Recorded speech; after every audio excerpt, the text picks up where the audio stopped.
Hi friends, నమస్తే. శ్రీలహరి అండి. ఈరోజు టమాటా కర్రీ చేసుకుందాం అనుకుంటున్నాను. 3 ఉల్లిపాయలు తీసుకున్నానండి, 3 టమాటాలు తీసుకున్నా, 5 పచ్చిమిరపకాయలు తీసుకున్నా, చక్క మరింత లేత కరివేపాకు తీసుకున్నానండి, కాసిన వెల్లుగా బలచక మెత్తగా తుక్కు అక్కడ పెట్టుకున్నాను. దీంట్లో మనం కర్రీ చేసుకుందాం కూడా బాండి పెట్టేసాను. ఫస్ట్గా వెల్లుగా వేసేసుకున్నాను.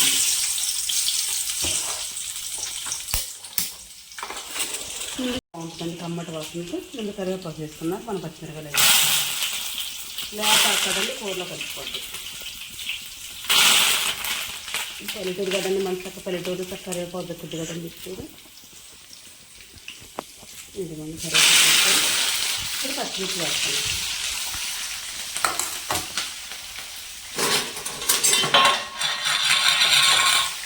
చక్కగా వేగింది కదండి.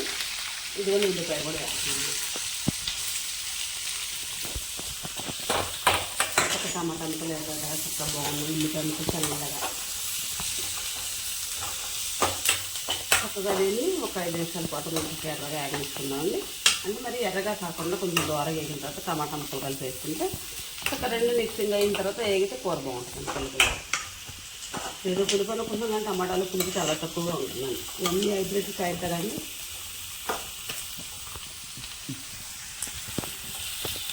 చక్కగా ఇప్పుడు ఒక 5 నిమిషాల పాటు మనం దీన్ని వేగనిస్తున్నామండి.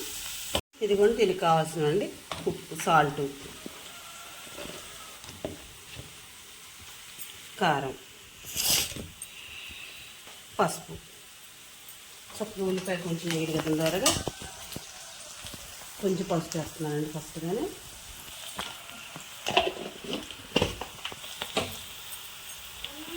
నెక్స్ట్ వచ్చేసి కొంచెం సాల్ట్ వేసిన తర్వాత టమాటా ముక్కలు వేసుకున్నాను.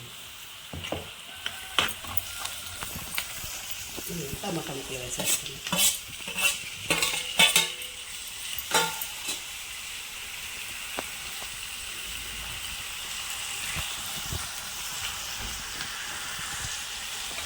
ఇది చక్కగా పసుపు, ఉప్పు వేసాను కదండి. ఉప్పు అంటే ఉప్పు కాదు కానీ ఇప్పుడు సాల్ట్ వేసాను. చక్కగా దీన్ని సిమ్లో పెట్టుకొని చక్క చిన్నగా మగ్గనిస్తున్నాం అండి కూరని. చక్కగా లోపలికి అట్లా ఇది కూడా చక్కగా ఉప్పు పసుపు వేసాను కదండి. చక్కగా దగ్గర అవుతుంది. చక్క చిన్నగా వేయించుకున్నాను. ఉల్లిపాయ ముక్కలకి చక్క టమాటా ముక్కల పులుపు కూడా ఉల్లిపాయ ముక్కలు పడుతుంది కొంచెం చక్క పులుపులాగా కూర టేస్టీగా ఉంటుంది. చూసారా మనం ఎంత కరివేపాకు వేసుకున్నా కాస్త కరివేపాకు అనేది పెంచుకోలేదు. దీని చక్కగా చిన్నగా ఉడకనిచ్చుకుందాం అండి కూరని.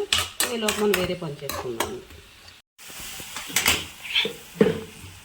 కొద్దిగా కారం వేస్తున్నానండి. వేసాను వేయనట్టు 4 పచ్చిమిరపకాయలు వేసాను కూడా కొంచెం జస్ట్ వేసేది కారం వేస్తాను. టమాటా కూర తొందరగా అయిపోద్దండి. 5 నిమిషాలు కొద్దిగా అయిపోతుంది. చక్క తినడానికి కూడా చక్కగా బాగుంటుంది. ఇంట్లో కొంచెం ధనియాల పొడి కూడా వేద్దామండి, బాగుంటుంది. ఓకే,